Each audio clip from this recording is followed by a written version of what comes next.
¿Por qué el pintor más caro del siglo XIX pasó toda su vida pintando la misma montaña? ¿Por qué lo llamaban el dios de la pintura personas que al principio se burlaban de él? ¿Y cómo un neurótico provinciano se convirtió en el padre de todo el arte moderno? Hola a todos, soy Ninashev y hoy les voy a contar la increíble historia de Paul Cézanne. Un provinciano que le tenía miedo a su padre, escondió a su esposa e hijo de él durante más de 10 años, evitaba el contacto físico de manera obsesiva, y aún así realizó una revolución en la pintura que sería considerada la más importante de los últimos 200 años.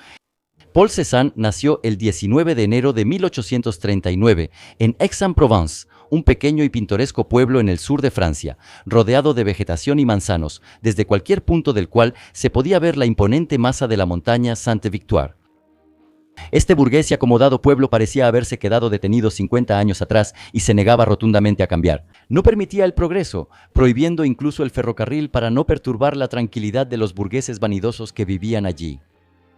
El padre de Paul, Louis Auguste Cézanne, era una persona poco común para los estándares locales. Llegó de Italia y empezó desde cero en una tienda de sombreros.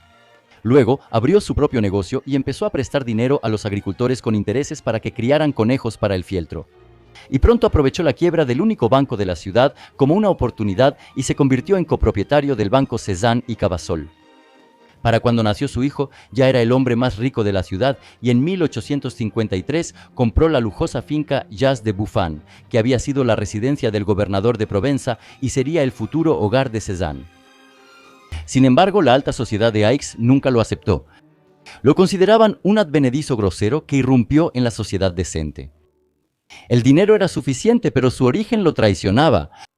Los aristócratas de Aix aceptaban su dinero, pero lo miraban por encima del hombro, envidiándolo pero despreciándolo. Y Louis Auguste solo soñaba con una cosa, que su hijo hiciera carrera como abogado y se vengara de todas las humillaciones, entrando por esas puertas que para el propio Louis Auguste siempre permanecieron cerradas. Esa pasión del padre dejará una huella muy fuerte en el destino de Cézanne. Paul creció siendo un niño tímido, torpe, extremadamente sensible y con carácter. Tenía japtofobia, un miedo pánico a los contactos físicos. Más tarde, al trabajar con modelos, Paul hacía todo lo posible por evitar el contacto accidental. Una vez, un colega artista simplemente le dio una palmada en la espalda en señal de admiración y Cézanne, sin decir palabra, recogió sus cosas y se fue a casa. Después de eso, ya no volvió a hablar con esa persona. Y en otra ocasión, cuando un modelo lo tocó accidentalmente durante una sesión, le gritó tanto que el modelo salió corriendo y nunca regresó. Aquí mismo, en Aix, cuando era niño, tuvo el encuentro más importante de su vida. En 1852, a los 13 años, Paul ingresó al Colegio Bourbon en Aix. Allí conoció a un chico flaco y enfermizo, que hablaba con acento parisino y tenía un defecto de habla que hacía reír a todos. En lugar de las letras S y C, pronunciaba T, y al hablar salpicaba mucha saliva. Siempre lo molestaban, era un forastero, pequeño, débil y pobre. Se llamaba Émile Zola, el futuro más grande novelista de Francia, quien por su problema de pronunciación llamaba a Cézanne Titán. El padre de Zola murió cuando Émile tenía solo 7 años. La familia apenas pudo llegar a fin de mes. Cézanne se puso del lado de Zola, después de una pelea escolar, cuando lo molestaron otra vez. Fue el único que se atrevió a hablar con el marginado. Al día siguiente, Zola le llevó una enorme canasta de manzanas y le dijo: «Mira qué manzanas, Titán». Llegaron y se pusieron a charlar. Estas manzanas más tarde estarán rodeadas de infinitos mitos, al igual que toda esta amistad, así como su triste final, que probablemente le causó al artista la herida más profunda y dolorosa de su vida. Juntos escalaban montañas, iban de cacería, se enamoraban y soñaban juntos. Ambos estaban convencidos de que se convertirían en poetas famosos. La fama, la riqueza, el amor de las mujeres y París a sus pies. Y ambos obtendrán su fama, pero no de la manera que esperaban.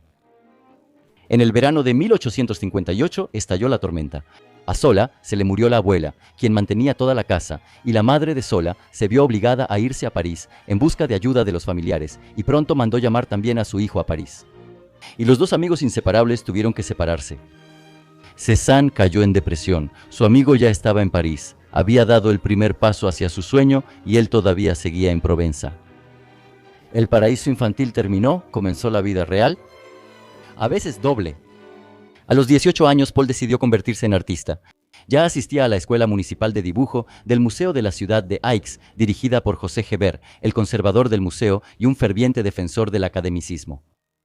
El padre de Cézanne aceptó este capricho porque, en principio, los conocimientos artísticos eran bastante adecuados para pulir su futura y brillante herramienta de venganza. En el museo se exhibía una buena colección de lienzos de Granet, algunas obras de antiguos maestros, una pequeña ventana al gran mundo, que era la única manera para el joven Cézanne de ver el arte verdadero. Solá, desde el otro extremo de Francia, bombardeaba a Paul con cartas. Él ya había llegado a París, vivía en la miseria en un cuartito diminuto donde a través de las paredes delgadas se escuchaba cada sonido del burdel barato de al lado, y aún así le describía con entusiasmo a su amigo cómo podría vivir cerca. De 6 a 11 estarás pintando en el taller de dibujo del natural, luego comes, y de mediodía, a las 4 en el Louvre, harás una copia de la obra maestra que más te guste. Incluso hice los cálculos, con 125 francos al mes te alcanza para todo. Pero el padre de Paul, como probablemente ya saben, como todos los padres adinerados de los artistas, estaba totalmente en contra. Él estaba criando a su sucesor y una venganza contra toda la alta sociedad de Aix, no a algún artista cualquiera. El deseo de su hijo de convertirse en artista, Louis Auguste lo veía con un horror inconfundible. Puso a Paul a estudiar Derecho y anunció, su hijo será abogado. Así comenzó la doble vida de Cézanne, que duraría indefinidamente. Por un lado, París, el incansable Solá y la pasión por la pintura, y por el otro, Provenza, el estricto padre y la dependencia de su dinero. Y entre estos dos fuegos, Cézanne estará debatiéndose hasta que ambos se consuman. Paul, un hombre que más tarde discutiría con el propio Salón de París, le tenía mucho miedo a su estricto padre, así que, a regañadientes, se puso a estudiar. Durante 3 años estudió Derecho en la Universidad de Aix y al mismo tiempo siguió asistiendo a la escuela de dibujo. En los apuntes de Derecho de esa época se conservan dibujos en los márgenes. En la página de un libro de contabilidad bancaria, donde su padre a veces lo hacía trabajar, escribió: Cézanne, banquero, mira con desesperación cómo su hijo se convierte en artista en la oficina. El padre de Cézanne, sin embargo, amaba a su hijo, por eso intentó resolver el asunto de manera diplomática. Fue a ver a Guibert en la escuela de dibujo y le preguntó directamente si su hijo tenía talento. Guibert, que no quería perder a un buen alumno, respondió que más bien no, que sí. Regresó a casa, triunfante. Mira, ahí lo tienes, el especialista lo dijo. ¿A dónde vas tú? ¿A qué París? Y Cézanne, que ya de por sí no tenía mucha confianza en sí mismo, después de esa valoración de su primer maestro, se desanimó por completo. Se convenció de que no valía nada, y esa convicción, ese trauma, lo perseguiría toda su vida. Pero la pasión por la pintura, con el tiempo, terminó imponiéndose, y volvió a pintar como un loco. Y después de 3 años, al ver que a su hijo no le iba bien en el negocio de oficina y que estaba obsesionado con la pintura, su padre se rindió. Le dio a Paul 150 francos al mes, justo lo suficiente para no morirse de hambre, y personalmente acompañó a su hijo a París, aunque estaba seguro y en secreto esperaba que fracasara. Paul Cézanne, de 22 años, vio París por primera vez. En ese momento, París estaba siendo reconstruida. El gran plan de renovación del centro de la capital francesa, la llamada haussmannización, y su transformación en la ciudad más hermosa del mundo, estaba en pleno apogeo. Este fue el proyecto urbanístico más grande en la historia de Europa. Se demolían casas viejas y barrios marginales en el centro, se construían amplias avenidas a cuyos lados de inmediato surgían lujosas mansiones y los restaurantes y cafés estaban llenos de burgueses derrochando dinero. París adquiría el brillo y el esplendor de la capital cultural del mundo, y al provinciano cohibido con modales toscos, París simplemente lo aplastó. Émile Zola recibió a su amigo con los brazos abiertos. Lo primero que hicieron fue ir a un pequeño restaurante para celebrar el reencuentro, y Cézanne se enfureció de inmediato. No había aceite de oliva en la mesa. Bienvenido a París, provinciano. Cézanne presentó sus documentos en la principal escuela de arte del país, la Escuela de Bellas Artes, y fue rechazado. Los examinadores dieron su veredicto. Tiene el temperamento de un colorista, pero tiende a los extremos. Ni siquiera lo dejaron participar en el concurso. Eso minó mucho la confianza de Cézanne y cayó en el desánimo. Solá, al principio, intentó apoyar a su amigo. Lo invitaba a cafés y lo presentaba con personas importantes. Pero Cézanne estaba sombrío, evitaba relacionarse y repetía constantemente que nada le salía bien, que tal vez su lugar estaba en casa, en Aix, y que París no era para él. Solá, incluso para animar a su amigo, le encargó su propio retrato, pero a Cézanne no le salió nada y simplemente lo rompió, cayendo aún más en la depresión.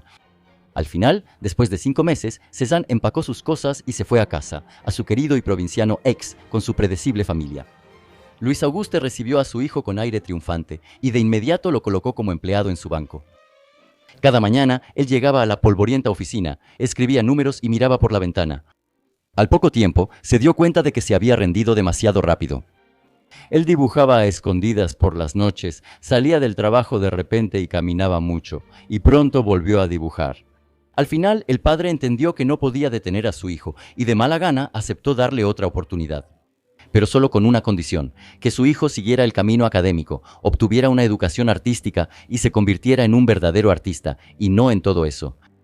En resumen, al año siguiente, Cézanne vuelve a irse a París e intenta por segunda vez ingresar a la Academia de Bellas Artes y otra vez falla. Pero esta vez no se escapó de inmediato a casa, sino que simplemente le mintió a su padre, diciendo que había sido aceptado para poder quedarse en París y no perder su manutención. Así comenzó la doble vida de Cézanne. Se inscribió en la Academia Suiza, un taller abierto por un antiguo modelo, donde por una cuota modesta se podía dibujar del natural. Era un enorme salón lleno de humo y sucio en la isla de la Cité. Fue precisamente ahí donde antes trabajaban Courbet y Delacroix. Ahí fue donde Cézanne conoció por primera vez a Camille Pissarro, quien se convertiría en la persona más importante en su vida artística, pero eso sería un poco después. Por ahora, Cézanne se sentía deprimido. Veía las obras de otros estudiantes, jóvenes, seguros de sí mismos, parisinos, y él se sentía como un campesino. Su pintura era oscura, tosca, casi furiosa. Aplicaba la pintura con la espátula en capas gruesas, tanto que un crítico escribiría después: su pintura, al parecer, podía dispararse con una pistola. En el Louvre pasaba horas frente a Rubens, Tiziano, Velázquez, y por un lado no entendía cómo lo hacían, pero por otro, con la terquedad de un burro, empezaba a pensar que si los académicos lo rechazaban, él seguiría su propio camino. Él no va a dejarse llevar por ellos. Al fin y al cabo, mientras su padre piense que está progresando, no morirá de hambre. Esta carrusel, París. El fracaso, Aix-París, conocida como el péndulo de Cézanne, se repetirá una y otra vez. En París se sentía como un extraño, pero en cuanto lo dejaba, sentía que había traicionado su sueño y regresaba de nuevo. En 1863 ocurrió un acontecimiento que cambió mucho la percepción de Cézanne sobre lo que era posible en la pintura. Ese año, el jurado del Salón Oficial rechazó más de 3.000 obras. Los artistas se indignaron y el escándalo llegó hasta el propio Napoleón III. Revisó las obras rechazadas y decretó que el público decida por sí mismo. Así se inauguró la exposición de los rechazados, un salón alternativo en las salas vecinas del Palacio de la Industria para aquellos a quienes se les negó la entrada. Hablo de esto en detalle en el video sobre el impresionismo. No se lo pierdan, dejaré el enlace en la descripción. Es el mejor video sobre impresionismo, se los prometo. Llegó muchísima gente, y la mayoría solo para burlarse. La gente se reía, silbaba, hacía bromas, llevaban a las damas para que vieran algo picante. El primer día hubo 7.000 visitantes. Eso es más de lo que asistía al salón oficial. El principal blanco de las burlas fue el cuadro de Edouard Manet, Almuerzo sobre la hierba. 2 hombres vestidos y junto a ellos una mujer desnuda sin ninguna vergüenza, mirando directamente al espectador. Está pintado con colores planos y puros, sin el claroscuro académico. El público estaba furioso, los críticos estaban fuera de sí. El propio Napoleón III llamó a la pintura obscena, y aquí los invito a ver mi video sobre Edouard Manet. Eso también es muy interesante. El enlace está en la descripción. Обязательно посмотрите после этого видео. Cézanne fue al Salón de los Rechazados, vio la pintura de Manet y entendió, eso era. No es el tema, no es la desnudez, sino la manera de pintar. Manet pintaba como veía, no como dictaban las reglas. Él rompió todas las reglas, y eso no fue un error. Cézanne pareció ver con sus propios ojos la confirmación de que el rechazo de los críticos no es la última palabra, que perfectamente se les puede ignorar y seguir con lo tuyo. Ahí tiene frente a sus ojos a otro artista incomprendido e incluso despreciado, pero él sigue creando y hace algo hermoso. Entonces, ¿sí se puede? Además, ellos tenían otra cosa en común. Ninguno de los dos tenía que vivir de la pintura, como Claude Monet y Renoir. То есть они вполне могли рисковать. Personalmente conocieron a Monet en el Café Gerboise, el lugar favorito de encuentro de la vanguardia parisina en la Grande Rue. Ahí se reunían Monet, Degas, Pissarro, Renoir, Sisley y Basile. Toda una generación, que en ese entonces era solo un grupo de artistas rebeldes que se llamaban a sí mismos los intransigentes y que pronto serían llamados impresionistas. Zola también iba ahí. El ambiente era animado, apasionado y las discusiones eran ruidosas. Cézanne también se convertirá, junto con Zola, en uno de los iniciadores de la rebelión de los jóvenes artistas contra el salón. Pero Cézanne encajaba en este grupo de una manera peculiar.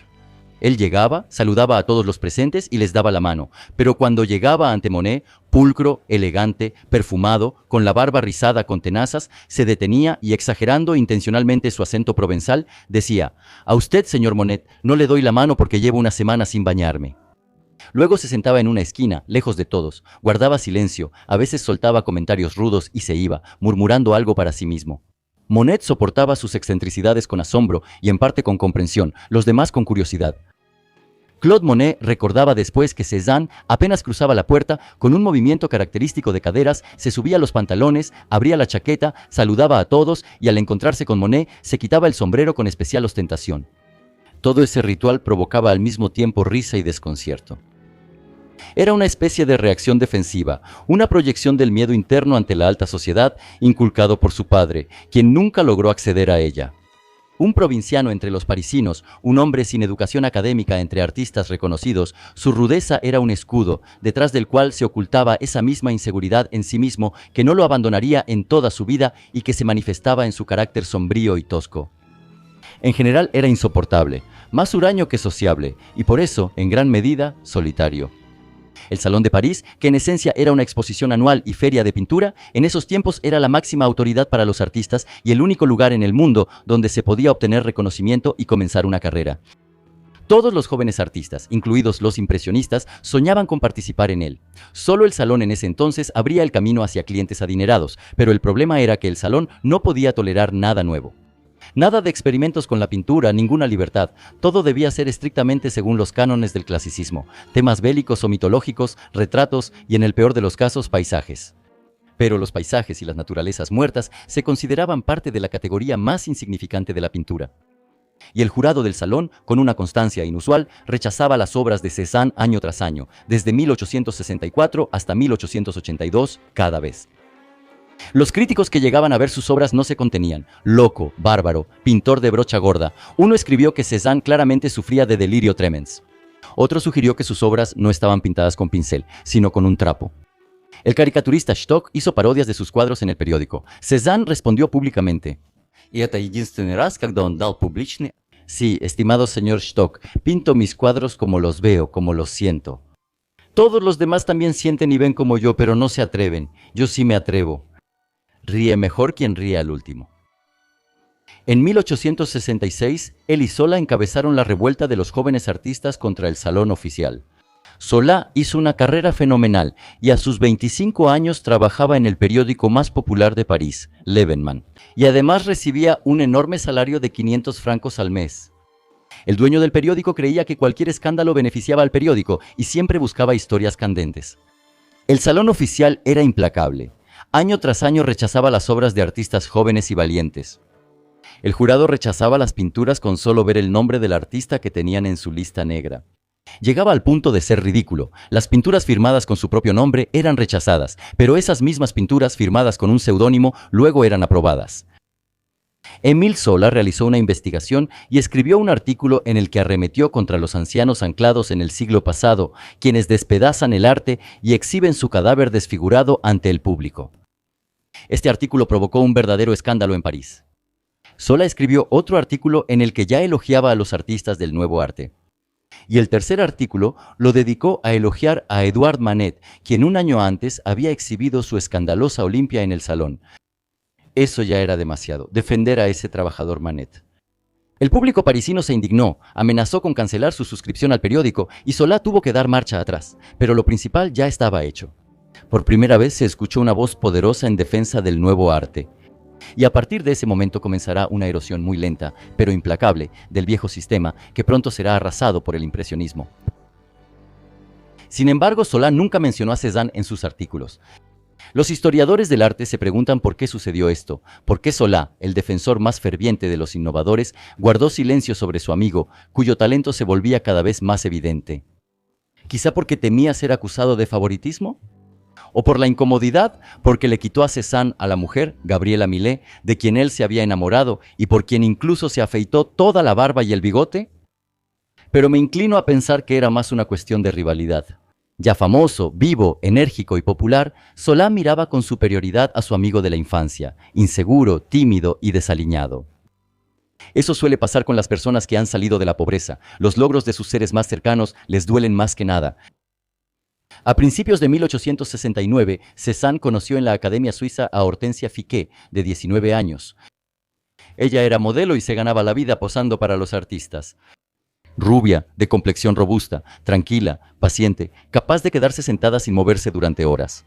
Para Cézanne, cuyos modelos se dormían o se escapaban después de media hora, esto era casi perfecto. Ellos viven juntos y en enero de 1872 tendrán un hijo, también llamado Paul. En 1870 comenzó la guerra franco-prusiana y para no ser reclutado, Cézanne se escondió en L'Estaque, un pequeño pueblo de pescadores cerca de Marsella.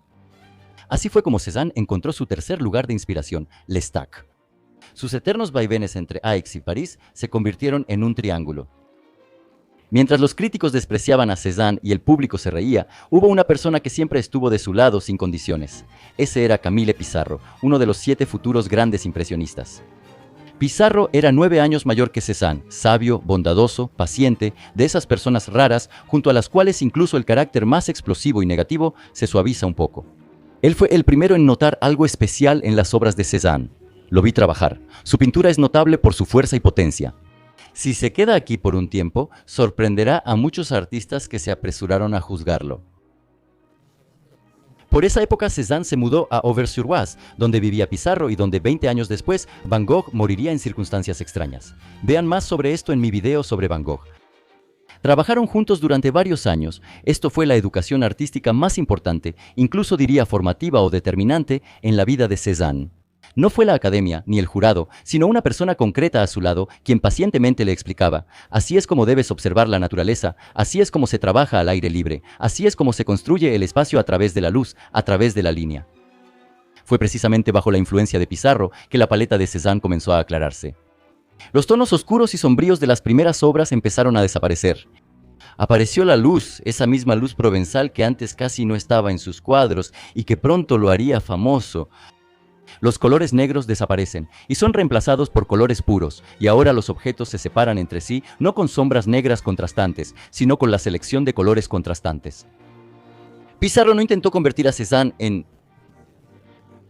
Quería serlo, siempre buscaba su propio camino. Es más, tenía un miedo pánico a cualquier influencia, creyendo que podría distorsionar su propia visión, su estilo. Él creía que el artista debía ser capaz de percibir el mundo que lo rodea tal como es, sin añadirle nada propio, y que solo esa percepción pura y la transmisión de la imagen del mundo al lienzo es el verdadero arte. Y Pissarro ayudó a esta persona sombría y explosiva a encontrarse a sí mismo, a deshacerse del complejo de impostor. La pintura tiene poder. Hay que hacer del impresionismo algo sólido, como el arte de los museos, decía Cézanne, tratando de encontrar algo más allá del impresionismo. Trabajaban juntos al aire libre, colocaban los caballetes a pocos metros uno del otro, pintaban el mismo paisaje. Luego, Cézanne regresaba a casa enojado, destruía lo que había pintado y empezaba de nuevo. Pissarro veía esto, pero aún así lo apoyaba y seguía enseñándole, hasta que finalmente, a finales de los años 70, Cézanne, después de cientos de experimentos, encuentra lo que lo convertiría en el padre del arte moderno. Al final de su vida, Cézanne se llamaría a sí mismo discípulo de Pissarro, aunque para ese momento ya lo habría superado por mucho en cuanto a influencia. Pissarro murió en 1903, 3 años antes que Cézanne. Al recibir la noticia, Cézanne le escribió a su hijo: «Su padre fue para mí como un padre». Él era una persona a la que se le podía pedir consejo y algo así como el mismísimo Dios. En 1874, los futuros impresionistas decidieron organizar su propia exposición. Esta fue la primera exposición de los impresionistas, una especie de rebelión artística de los pintores experimentales a quienes todavía se les restringía la entrada al Salón de París. Y Cézanne también expuso allí junto con Monet, Renoir, Pissarro, Degas y otros. Esta exposición se inauguró en el taller del fotógrafo Nadar en el Boulevard de los Capuchinos. Fue allí donde el crítico Leroy, quien escribió una columna mordaz, inventó accidentalmente la palabra impresionismo. Del título de la pintura de Monet, Impresión, Sol Naciente.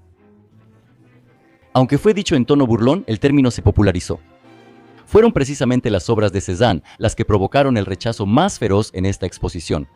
En esta exposición presentó, entre otras cosas, su Olimpia contemporánea como un homenaje y una versión extrema de la Olimpia de Edouard Manet, mostrando al mundo hasta dónde se puede llegar en la pintura. En ella aparece la misma mujer desnuda, la misma sirvienta, incluso añadió a un cliente en la pintura para intensificar aún más el efecto escandaloso. Al final, según los espectadores y críticos, resultó una imagen completamente absurda, a la vez técnicamente descuidada y escandalosa por su tema. Louis Leroy escribió que al ver la pintura, el público entraba en un estado de completa excitación. La gente se reía y no podía calmarse. Otro crítico escribió que frente a esta pintura uno puede perder la razón. Y ahora recuerden lo susceptible y sensible que era Cézanne. Imaginen cómo se sentía bajo una lluvia de burlas y comentarios sarcásticos. Él reaccionó como siempre, huyendo. Ya no escribía manifiestos en respuesta, no hacía escándalos, simplemente se fue de nuevo a Aix y resignado pero terco, seguía pintando. Sin embargo, los colegas artistas lo respetaban e incluso coleccionaban sus obras. Pissarro creía en él sin reservas. Claude Monet, el futuro dios del impresionismo, asegúrate de ver el video sobre él en mi canal, coleccionaba sus obras. Renoir lo llamaba el más grande de nosotros. Gauguin valoraba tanto un cuadro de Cézanne que se negaba a venderlo incluso en sus peores tiempos de penuria. Pero el público, los críticos, el salón, ninguno lo reconocía. Se podría decir que lo despreciaban, y su querido amigo de la infancia simplemente guardaba silencio. ¿Se imagina lo que eso le pesaba a Cézanne? Tantos años de incomprensión por todos lados, y además ese amigo de la infancia tan exitoso, que avanzó mucho delante de él ante los ojos del pintor, cumpliendo el sueño que alguna vez compartieron entre los dos. Y además una doble vida, donde constantemente tenía que engañar a su padre para no perder su manutención. Porque esa era la única manera de seguir pintando, ya que sus propios cuadros no se vendían. Todo ese peso se agravó con la decisión de ocultarle a su padre su nueva relación con una mujer y el nacimiento de su hijo. Él temía que su padre no aprobara a la modelo como su esposa. Cézanne ocultaría su relación a su padre durante casi 10 años. Se conserva correspondencia en la que él evita cuidadosamente ese tema. El pintor, de casi 40 años, tenía un miedo terrible de que su padre le redujera la manutención. La situación era absurda. Para que no los vieran juntos, Cézanne tenía que elaborar planes logísticos completos y vivir con Hortensia en diferentes ciudades, a veces en Aix, a veces en París, a veces en Auvers.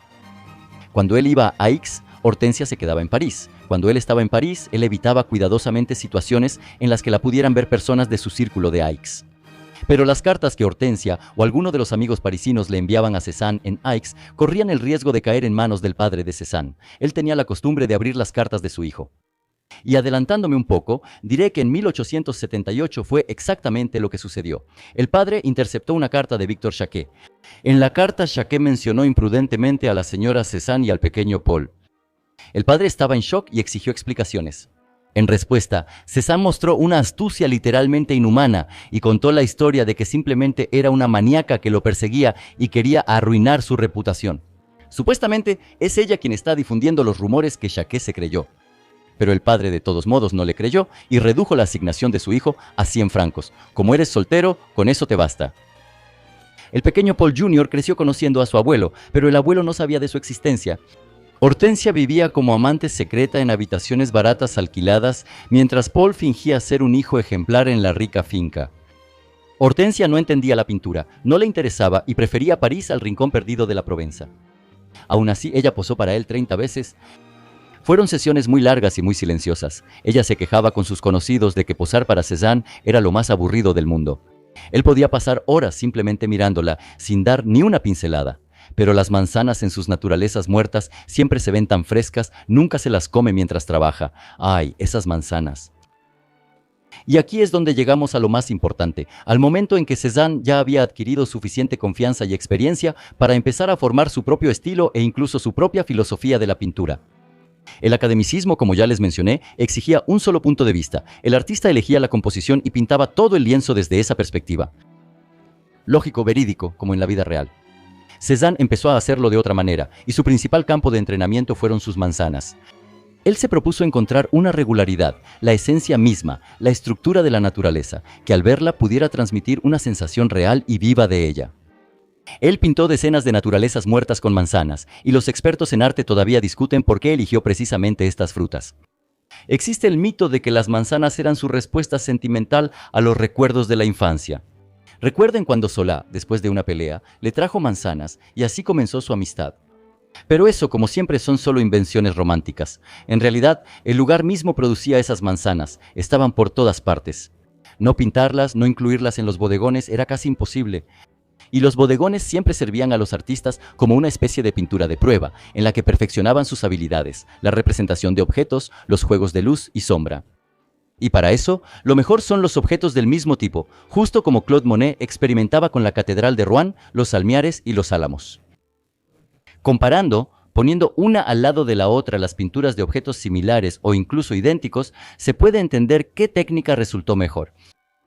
Las manzanas son perfectas para esto. Por un lado, todas tienen forma de esfera, pero por otro, no hay dos manzanas iguales. Por eso se podía experimentar prácticamente sin fin, buscando el equilibrio perfecto entre la longitud de la pincelada, la intensidad del color y la profundidad de las sombras. Y sin preocuparse de que el modelo desapareciera detrás de las nubes, las montañas o se cansara como una persona.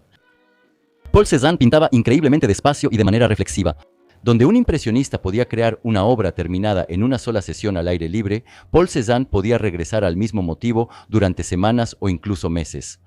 Una vez trabajó en una naturaleza muerta con manzanas durante 115 sesiones. Ninguna fruta, excepto las manzanas, y mucho menos una persona, podría soportar tal tortura.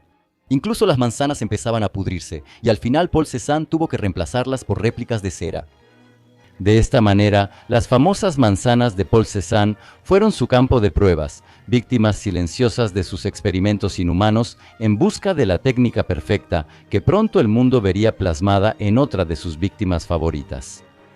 Él experimenta con el entorno. Sus sillas y mesas a veces parecen estar volteadas, demasiado inclinadas hacia el espectador, en una posición en la que cualquier manzana se habría caído de ellas. Él cambia la perspectiva para mostrarnos las manzanas desde un ángulo que, en esa posición, no podríamos ver en la realidad. Precisamente esta técnica se convertirá un poco después en la base del explosivo fauvismo, y no es casualidad que Matisse lo llame su padre. Sin embargo, los críticos de su época veían en esto una falta de habilidad técnica. Decían que no sabía dibujar, que pintaba incorrectamente. Así hablaban ellos.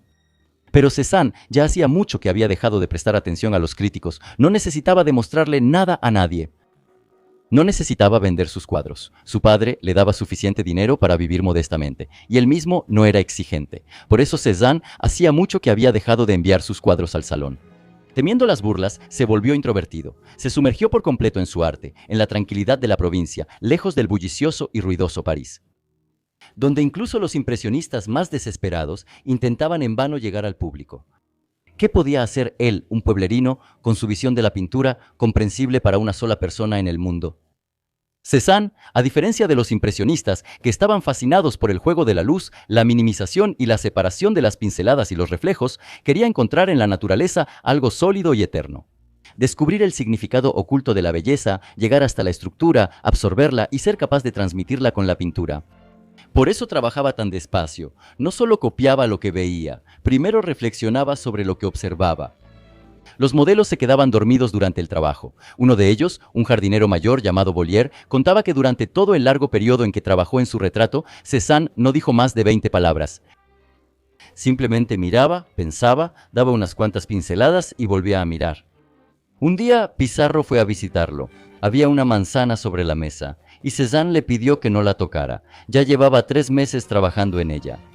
Pero la manzana difícilmente corría el riesgo de ser comida. Era de cera. No basta con los ojos, hay que reflexionar, Cézanne. ¿Ves qué tan diferente era su enfoque del impresionismo? Era incluso opuesto al impresionismo, cuyo enfoque principal era plasmar rápidamente en el lienzo el estado momentáneo de la naturaleza, la impresión que causaba. Él era diferente a todos los artistas de su época. ¿De qué vivía Cézanne con su familia? Siempre abordo esta cuestión porque suele ser el principal limitante para cualquier artista.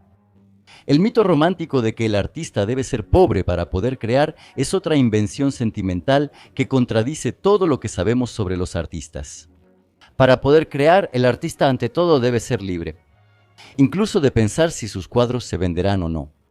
Por supuesto, 150 francos para los 3 no les alcanzaba. Sus cuadros se vendían mal. Todo el taller de Cézanne estaba lleno de lienzos experimentales en diferentes grados de acabado. Pero Cézanne conoció al el padre Tanguy, amigo de los impresionistas que tenía una tienda de artículos para pintura. El padre Tanguy a menudo intercambiaba los cuadros de los jóvenes artistas por materiales, apoyándolos de esa manera, y pronto esa ayuda lo convertiría en uno de los primeros y más exitosos marchantes de arte. Y además, Cézanne en 1875 llamó la atención del coleccionista Choquet, el mismo que casi lo delató en una carta sobre su esposa un poco después. Y sus encargos apoyarán mucho al artista. Precisamente su retrato, tras haberse saltado la segunda exposición impresionista, lo enviará a la tercera en 1877, y será justamente ese el que provocará la oleada más feroz de críticas hacia él. El crítico Louis Leroy dijo sobre el retrato de Choquet: es una cabeza que parece tan extraña, del color de una bota vieja, que escandalizaría a una mujer embarazada y provocaría fiebre amarilla en el feto de su vientre, incluso antes de nacer. ¿Qué creen que hizo Cézanne en respuesta? Correcto, huyó a la provincia, nunca más se expuso con los impresionistas. Después de que su padre le redujo la pensión a 100 francos, Cézanne no sabía qué hacer y recurrió a Émile Zola, quien para entonces ya había publicado un libro y se había convertido en un escritor exitoso y rico. Zola empezó a ayudarlo, enviando cada mes de 60 a 100 francos a nombre de Hortensia, para que el padre de Cézanne no pudiera rastrear las transferencias por correo. Ambos ya tenían 40 años y Zola mantuvo a su amigo durante otros 8 años, ayudándolo a encubrir sus mentiras. Además del dinero, siempre escuchaba las quejas de Cézanne y a menudo lo invitaba a su finca. Para Zola eso no era un gran problema, pero una relación en la que uno depende del otro durante muchos años inevitablemente degrada la pureza de la amistad, cuya base siempre es la igualdad. El que tiene más éxito siempre empieza a sentir que ha superado a su amigo, y después de 8 años, Zola hará algo que Cézanne considerará una traición. En 1881, Cézanne, mientras visitaba a Pizarro, conoce al entonces joven Gauguin, y al año siguiente, el padre de Cézanne le instala un taller en Jas de Buffon, en su finca, para poder ver a su hijo con más frecuencia. El taller estaba en el segundo piso, y Cézanne, en contra de todas las reglas de la arquitectura, para obtener más luz, abrió una ventana vertical y estrecha que, como una cicatriz, cortaba la cornisa clásica entre los pisos, rompiendo el diseño armonioso de la calle, por lo que los habitantes de la ciudad simplemente lo odiaron. Esa casa con la hendidura todavía existe, como testimonio de la terquedad y la rebeldía del artista, pero la propuesta del padre le causaba grandes dificultades. Cézanne, de 43 años, todavía le ocultaba a su padre que vivía con una mujer y tenía un hijo. Y Cézanne, que ya rara vez regresaba a París, decide vivir en 2 lugares. Él instala a su familia en ese pueblito de pescadores llamado L'Estaque, cerca de Marsella, mientras él va y viene a Aix para ver a su padre, con el fin de crear la impresión de que sigue siendo soltero. ¿Se imaginan cómo se sentía todo ese tiempo su elegida, una mujer que en realidad prefería París, la vida nocturna y los juegos de azar, pero que tenía que vivir en secreto como amante en un pueblo de pescadores? Precisamente el periodo en L'Estaque se considera el inicio de la formación definitiva de su estilo. En este periodo, como resultado de interminables pruebas y errores, empieza a manifestarse su estilo característico, pinceladas rítmicas, a menudo repetitivas y en la misma dirección, que un poco después se unirán en bloques de un solo color. Precisamente esta manera de pintar, al principio tímida y experimental, crea un efecto vibrante, como si todo se desdoblara un poco, temblara. Y los bloques de pinceladas posteriormente se convertirán en la base de su famosa teoría y darán origen al cubismo y, en general, a todo el arte moderno. Aquí creó las vistas más famosas de Marsella. Fue precisamente en L'Estaque donde Cézanne empezó a alejarse del impresionismo. Observando las formas cúbicas de las casas que trepan por la ladera, desarrolló ese método de simplificar la naturaleza a figuras geométricas, que se convertiría en su filosofía y su legado más poderoso. Para 1885, Cézanne finalmente se cansó de llevar una doble vida. Además, el padre de Cézanne ya estaba muy viejo, tenía 87 años, podía morir pronto, y entonces el hijo ilegítimo de Cézanne quedaría excluido de la línea sucesoria. Y Cézanne, de 47 años, decidió legalizar su relación con Hortensia y finalmente contárselo a su padre, quien ni siquiera sospechaba que ya tenía un nieto de 13 años. Contrario a todas las expectativas sombrías, el padre recibió la noticia con calma y no solo bendijo su matrimonio y reconoció al nieto como heredero legítimo, sino que también aumentó la pensión del pintor a 300 francos. Resultó que la suspicacia de Cézanne le jugó una mala pasada. Los tres tuvieron que vivir una doble vida durante 17 años, y en los últimos años con apenas 100 francos miserables, mientras que la severidad del padre era solo fruto de la imaginación de Cézanne. El siguiente año, 1886, fue para Cézanne el Rubicón de su vida, el año en que perdió a las dos personas más cercanas a él. En marzo de ese año, en París, se publicó la nueva novela de Émile Zola, La Obra. El protagonista es el pintor Claude Lantier. Toda su vida persigue una perfección inalcanzable, no puede realizarse. Y final se ahorca frente a su cuadro inacabado. Junto a él está el exitoso escritor Sandoz, un claro autorretrato del propio Zola. Uno lo logró todo, el otro no logró nada. Zola era determinista, es decir, creía que el destino de una persona está predeterminado por su psicotipo. Y en Cézanne, que llevaba ya 30 años quejándose con él de fracasos e incomprensión, veía a un genio típico cuyas capacidades estaban bloqueadas por sus propios miedos. El propio Zola para ese entonces ya era rico y famoso, e incluso había adquirido cierta arrogancia. Pero en su libro no quería ofender a su amigo, solo veía en él un arquetipo tan jugoso y típico de la época, pensando que el impresionismo había perdido al no lograr engendrar a su propio Miguel Ángel. Y Zola simplemente no pudo resistirse a poner, usando el ejemplo de su amigo, un diagnóstico poco alentador a todo el nuevo arte.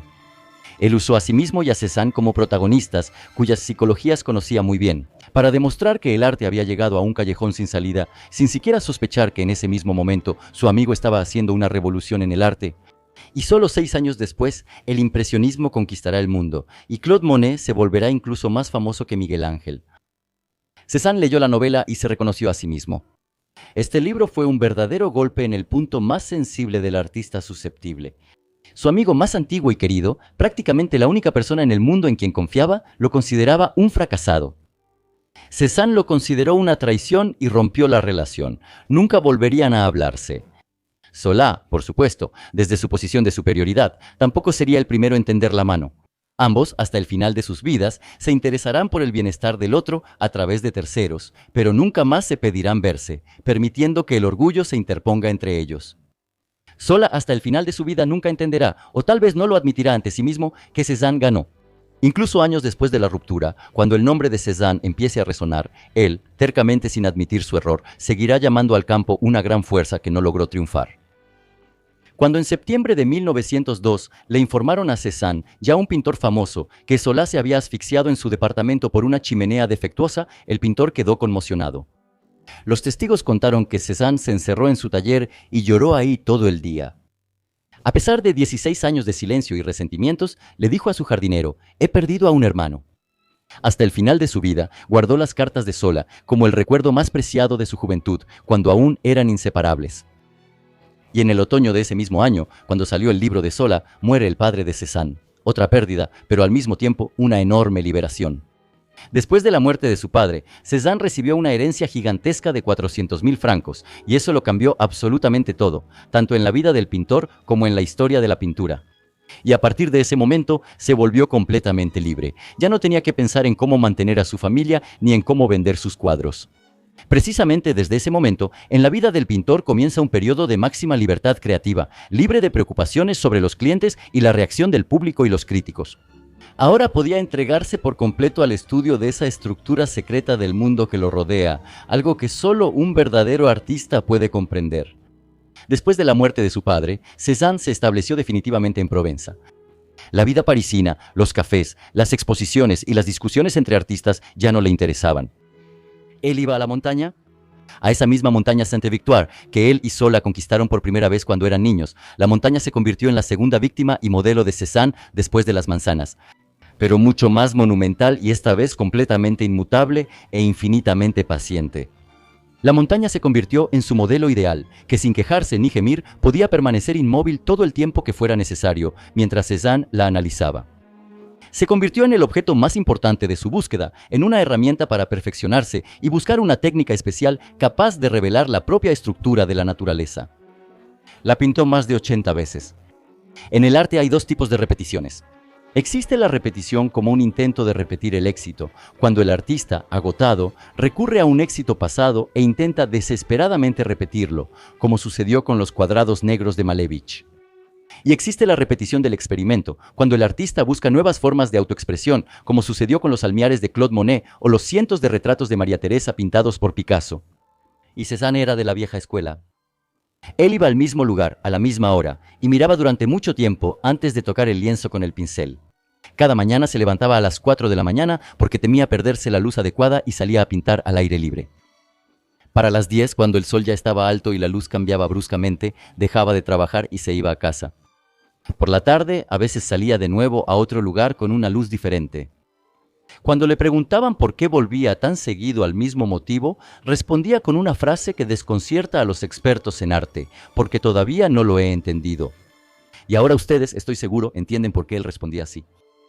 Sus obras tardías de Saint-Victoire son un misterio en la historia de la pintura. Allí casi no hay detalles. Incluso parecen inacabadas para el espectador no iniciado, que no sabe que la montaña es una búsqueda, un experimento. E incluso una pintura que parece inacabada es un pequeño pero importante paso del artista en su camino hacia el descubrimiento. Rilke, el poeta austriaco, al visitar la exposición de Cézanne en 1907, escribió: «Sus obras deben observarse durante mucho tiempo, se revelan lentamente, como las montañas». En 1889 se celebró en París la Exposición Universal, esa misma para la que construyeron la Torre Eiffel. Todos los artistas de París lucharon por el derecho a exponer allí, pero el jurado rechazó categóricamente la candidatura de Cézanne. Y entonces intervino ese antiguo cliente del artista, el influyente Victor Choquet. Él aceptó prestar algunos muebles para la exposición, que los organizadores necesitaban mucho, pero con la condición de que el cuadro de Cézanne, La Casa del Ahorcado, estuviera en la exposición. El jurado cedió a regañadientes. El público recibió la pintura con frialdad. El simple hecho de participar en la exposición le daba cierto estatus al artista, y al año siguiente expuso en Bruselas junto con el grupo de los 20. Desafortunadamente, poco después al artista le diagnosticaron diabetes. Faltaban todavía 30 años para que se inventara la insulina. El único tratamiento efectivo para la diabetes era el ayuno estricto. No más de 400 calorías al día, lo que permitía vivir 12 años adicionales, pero llevaba a un agotamiento total del organismo. El balneario de Vichy. Sí, este balneario fue el que dio nombre a la famosa cosmética Vichy y se especializaba en enfermedades metabólicas. Ahí bebía agua mineral alcalina, que se creía neutralizaba la acidez en el organismo de los diabéticos. Pero eso solo le traía un alivio temporal. Comenzó a tener problemas de visión, se cansaba rápidamente y al final su carácter, que ya de por sí no era el más agradable, empeoró aún más, volviéndose completamente huraño. Se mudó lejos de su hijo y su esposa, y se volvió serio y desconfiado. Un día, durante una fuerte lluvia, se cayó en la carretera con su caballete y no pudo levantarse solo. Un cochero que pasaba lo recogió y lo llevó a casa. La ama de llaves se asustó mucho, pero a la mañana siguiente, ese loco volvió a salir a pintar al aire libre. Precisamente en el periodo de 1890 a 1895, él trabajó en su famosa serie Los jugadores de cartas. El prototipo de la pintura fue una obra del siglo XVII de Louis Lenain, también llamada Los jugadores de cartas, que estaba colgada en ese mismo museo de Aix. Y al igual que con las manzanas con la montaña, repitió este tema 5 veces, buscando la combinación perfecta mientras buscaba la versión adecuada. Al principio había 5 personajes, pero poco a poco quedaron solo 2. Eliminó todos los objetos y espectadores innecesarios y dejó solo la botella en el centro, como el centro de simetría y atracción.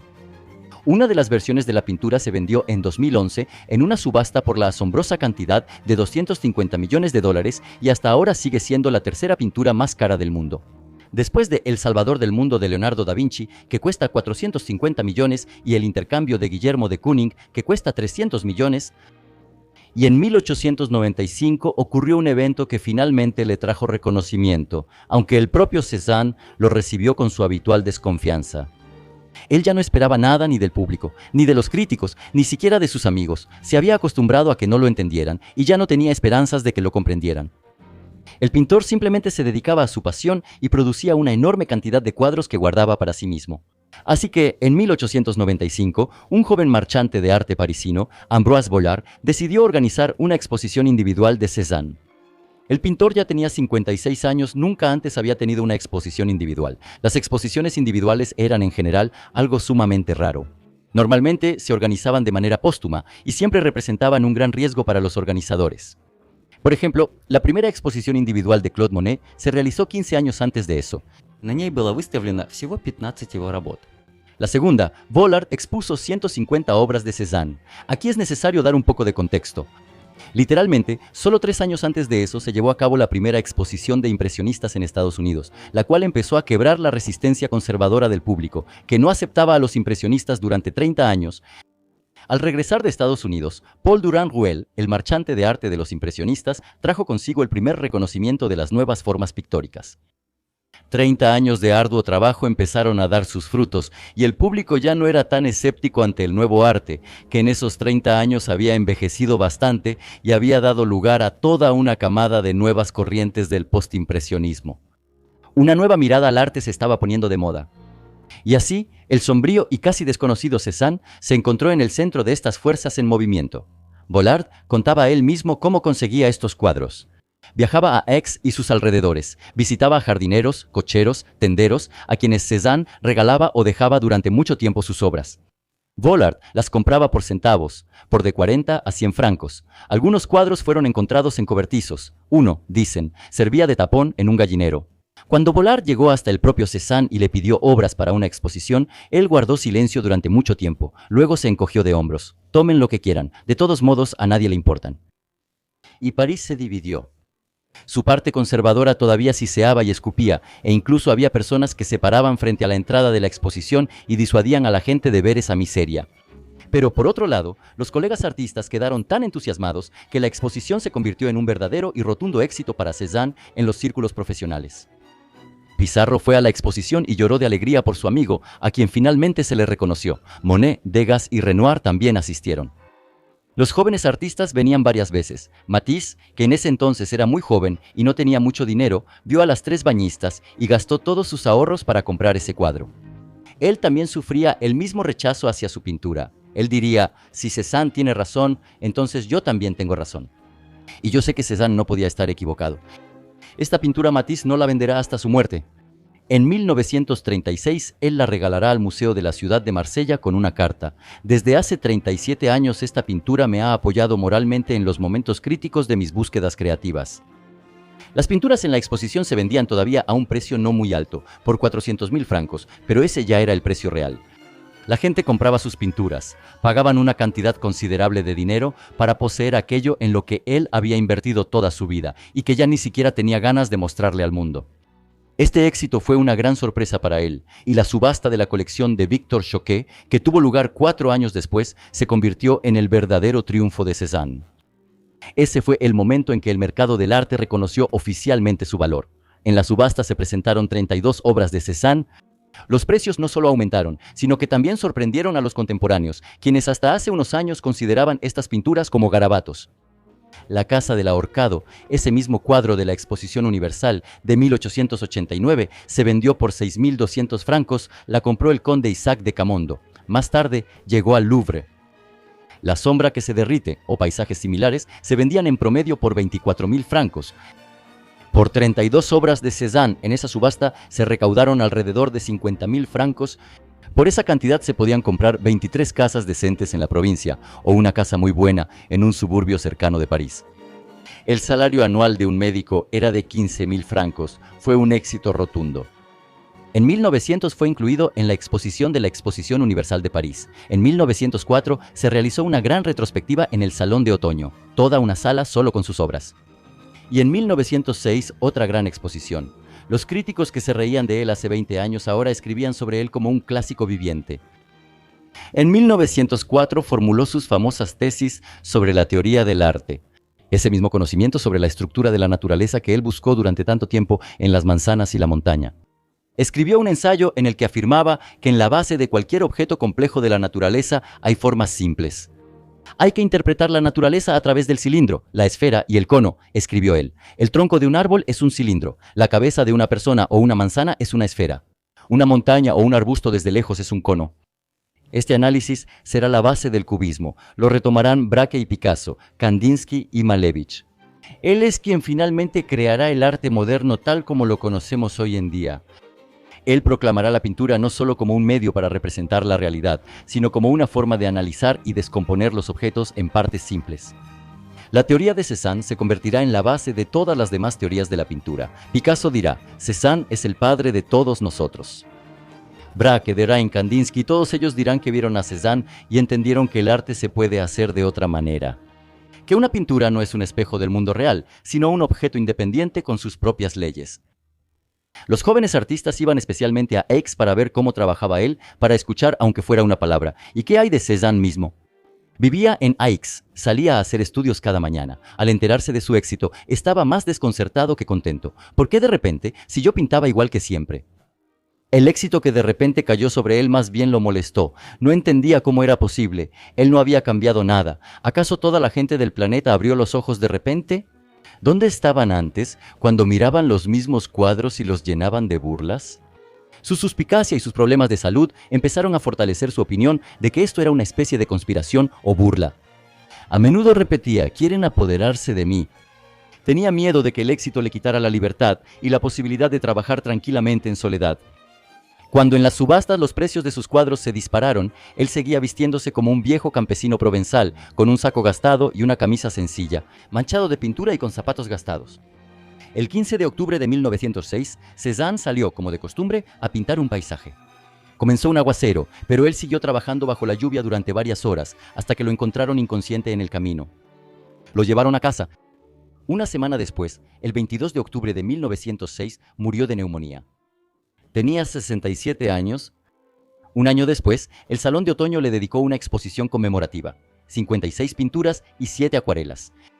Llegó Georges Braque, lo vio y empezó a hacer lo que después se llamaría cubismo. Ese mismo año, Picasso pintó las señoritas de Aviñón, con las que se suele marcar el inicio del arte moderno. Matisse se convirtió en Matisse y Kandinsky pintó su primera abstracción. Toda la historia de la pintura del siglo XX comenzó desde este punto. Todos ellos luego dirán que lo hicieron porque vieron a Cézanne. Este es todo Cézanne, un hombre sombrío que le tenía miedo a su padre, escondió a su esposa durante 17 años, no creía, pero amaba a su amigo, y aún así, en soledad, en el silencio del sur de Francia, inventó lo que sostiene todo el arte moderno. Ni una escuela, ni un manifiesto, sino una manera de mirar y de pensar, mirar más allá, más profundo, con más estructura de lo que estaban acostumbrados los demás. No estaba seguro de nada, excepto de una cosa, que había que seguir adelante. Amigos, creé este canal para contarles sobre el arte de manera sencilla y entretenida. Me encanta hacerlo. Y cada nuevo video es mi pequeño proyecto, para el cual tengo que construir una narrativa interesante, seleccionar a veces hasta 500 fotos, colocarlas correctamente y ponerles los pies de foto adecuados. Es un trabajo enorme, pero para mí la calidad es más importante que la cantidad. Seguiré haciendo esto, pero realmente me sería de mucha ayuda su apoyo. Por favor, conviértanse en patrocinadores del canal aquí en YouTube o suscríbanse aunque sea con la suscripción más pequeña en Boosty o Patreon. Dejaré los enlaces en la descripción. Vamos a crear la comunidad de arte más informada del mundo. Gracias por ver.